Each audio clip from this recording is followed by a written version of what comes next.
Hello friends, welcome back to our Uniyal English succeed. तो friends, आज हम देखेंगे time management related phrasal verbs. So first है set aside, जिसका मतलब होता है अलग रखना। सेट असाइड, अलग रखना। फ्रेंड्स, इसका मतलब होता है जैसे कोई आपने ऑलरेडी एक टाइम टेबल बनाया हुआ है, उसमें से आप थोड़ा सा टाइम जो है वो अलग रख देते हैं। इसको हम टाइम के लिए भी यूज़ कर सकते हैं और किसी रिसोर्सेज के लिए भी यूज़ कर सकते हैं, जो हम स्पेसिफिक पर्पस के लिए हम बाद में यूज़ करते हैं। सो अब हम इसकी एग्जांपल देखते हैं। हमें रोज़ व्यायाम के लिए समय अलग रखना चाहिए। We need to set aside time for exercise daily. We need to set aside time for exercise daily. तो इसमें क्या किया है कि हमने थोड़ा सा टाइम अलग रख दिया है किसी पर्पस के लिए। पर्पस क्या है कि एक्सरसाइज करना है डेली, तो उसके लिए रखा है। तो इस वे में हम इस फ्रेजल वर्ब को यूज़ कर सकते हैं। नेक्स्ट है फिट इन। फिट इन का मतलब होता है कि जैसे आपने कोई ऑलरेडी टाइम टेबल बनाया हुआ है, उसको आप एग्जिस्टिंग टाइम टेबल को आप किसी एक्टिविटी के साथ किसी और एक्टिविटी को ऐड कर देते हैं। मतलब आपने क्या किया कि मल्टीपल एक्टिविटीज़ को, कमिटमेंट्स को आप बैलेंस कर रहे हो। इस वे में आप इसे यूज़ कर सकते हैं। एग्जाम्पल देखते हैं इसकी। मैं लंच ब्रेक के दौरान वर्कआउट फिट करने की कोशिश करता हूँ। I try to fit in a workout during lunch break. I try to fit in a workout during lunch break. इसमें हम बात कर रहे हैं कि जो हमने ऑलरेडी टाइम टेबल बनाया हुआ था, उसी टाइम टेबल में हमने किसी चीज़ को एडजस्ट कर दिया, बैलेंस कर दिया, कि उसी के साथ हमने ऐड कर दिया। अलग से उसके लिए टाइम नहीं निकाला या फिर अलग से नहीं किया, हमने उसी टाइम को यूटिलाइज़ कर दिया जो हमने ऑलरेडी टाइम बनाया हुआ था। कट बैक ऑन, जिसका मतलब है कटौती करना। जैसे कि हमने कुछ अमाउंट ऑफ टाइम को रिड्यूस कर दिया है, कम कर दिया है, या फिर कुछ रिसोर्सेज को हमने कम कर दिया है, जैसे स्पेंडिंग को हमने कम कर दिया है। तो कटौती करना, कम करना किसी टाइम को, तो उसके लिए हम इसे यूज़ कर सकते हैं। और ये बेसिकली उसमें यूज़ होता है जो चीज़ें ज़रूरी नहीं है उसमें हम अपना टाइम वेस्ट कर रहे हैं, या फिर हम अपना टाइम यूटिलाइज़ कर रहे हैं जो हमें नहीं करना चाहिए, उसके लिए हम इस फ्रेजल वर्ब को यूज़ कर सकते हैं। एग्जाम्पल देखते हैं इसकी। मुझे सोशल मीडिया समय में कटौती करनी चाहिए। I need to cut back on social media time. I need to cut back on social media time. Catch up on मतलब पूरा करना। कैच अप ऑन, पूरा करना।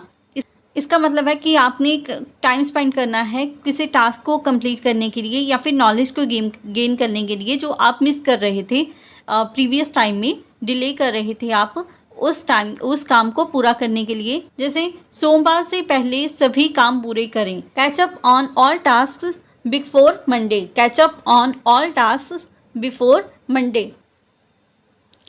Next is take up. Take up जिसका मतलब होता है शुरू करना।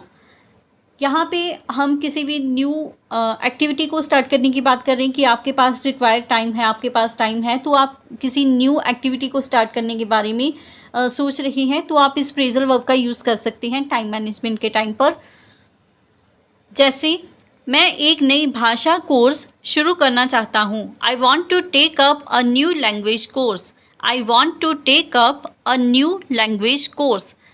तो जो आपके पास रिक्वायर्ड टाइम है उसका आप यूटिलाइज़ कर रहे हैं किसी न्यू एक्टिविटी को स्टार्ट करने के लिए, तो उसके लिए हम इसे यूज़ कर सकते हैं। नेक्स्ट, टेकअप का मतलब होता है अपनाना। जैसे कोई भी एक्टिविटी को के बारे में हम बात कर सकते हैं कि इस एक्टिविटी को मैंने अपनाया या फिर किया, कि सेम वही कि टाइम को यूटिलाइज़ करना, जो रिक्वायर्ड टाइम है उसको यूटिलाइज़ करने के लिए हम इसे यूज़ कर सकते हैं। एग्जाम्पल देखते हैं। उसने तनाव कम करने के लिए ध्यान अपनाया। She took up meditation to reduce stress. She took up meditation to reduce stress. Next है प्लान आउट। प्लान आउट जिसका मतलब होता है योजना बनाना। प्लान आउट, योजना बनाना। इसके लिए हम यूज़ कर सकते हैं कि जैसे कोई ऑर्गेनाइज करना हो, कोई शेड्यूल या टास्क, लाइक डेली एक्टिविटीज़, कोई प्रोजेक्ट वगैरह को हमने उस पे प्लान आउट कर रहे हैं, या फिर कोई डेली एक्टिविटी का हम बना रहे हैं, तो उसके लिए, तो ये योजना बनाने के लिए हम इसे यूज़ करते हैं। जैसे मैं हमेशा अपने भोजन की पहले से ही योजना बनाता हूँ। I always plan out my meals in advance. I always plan out my meals in advance. Next is wind up. Wind up का मतलब है समाप्त करना, कंक्लूड करना किसी एक्टिविटी को, किसी टास्क को। तो किसी टास्क को फिनिश करना, इस वे में आप इसे यूज़ कर सकते हैं, या फिर टास्क या फिर डे के बारे में। एग्जाम्पल, मैं आमतौर पर काम शाम 5 बजे समाप्त कर देता हूँ। I usually wind up work by 5 PM। I usually wind up work by 5 PM। तो किसी भी चीज़ को समाप्त करने के लिए आप इसे यूज़ कर सकते हैं, चाहे वो कोई टास्क हो या फिर डे हो, तो उसके लिए आप इस फ्रेजल वर्ब का यूज़ कर सकते हैं। सो फ्रेंड्स, अगर आपको ये वीडियो अच्छा लग रहा है, यूज़फुल है, तो प्लीज़ चैनल को लाइक और सब्सक्राइब ज़रूर करें। अब हम नेक्स्ट सीखते हैं run out of. Run out of का मतलब होता है ख़त्म होना। कोई भी रिसोर्सेस या टाइम, इसके लिए हम इसे यूज़ कर सकते हैं। किसी भी चीज़ के ख़त्म होने के लिए हम इसे यूज़ कर सकते हैं, रन आउट ऑफ। जैसे हमारी मीटिंग में समय ख़त्म हो गया। We ran out of time during the meeting. We ran out of time during the meeting. तो किसी भी चीज़ के ख़त्म होने के लिए हम इस फ्रेजल वर्ब का यूज़ कर सकते हैं। नेक्स्ट इज पुट ऑफ, जिसका मतलब होता है टालना। पुट ऑफ, टालना। तो इसके लिए आप यूज़ कर सकते हैं, जैसे आप किसी काम को प्रोक्रेस्टिनेशन कर रहे थे, या फिर आप रीशेड्यूल कर रहे थे, किसी टास्क को डिले कर रहे थे, उसके लिए आप इसे यूज़ कर सकते हैं। जैसे हम इस निर्णय को और नहीं टाल सकते। We can't put off this decision any longer. We can't put off this decision any longer. तो किसी भी चीज़ को डिले करने के लिए जब हमने बात करनी है डिले करने के बारे में, तब हम इस पुट ऑफ फ्रेजल वर्ब का यूज़ कर सकते हैं। Next is get around two, समय निकालना। गेट अराउंड टू, समय निकालना। इसको आप यूज़ कर सकते हैं, जैसे कोई टास्क को आप डिले कर रहे थे, पोस्टपोन कर रहे थे, बट फाइनली आप उसके लिए टाइम निकाल रहे हैं कि अब मुझे इस टास्क को कंप्लीट करना है, तो उस वे में आप इसे यूज़ कर सकते हैं।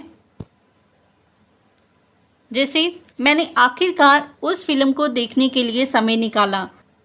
I finally got around two watching that movie. I finally got around two watching that movie. तो फ्रेंड्स, ये था हमारा आज का वीडियो, जिसमें हमने 10 फ्रेजल वर्ब्स को देखा था जो हम टाइम मैनेजमेंट के टाइम पे यूज़ कर सकते हैं।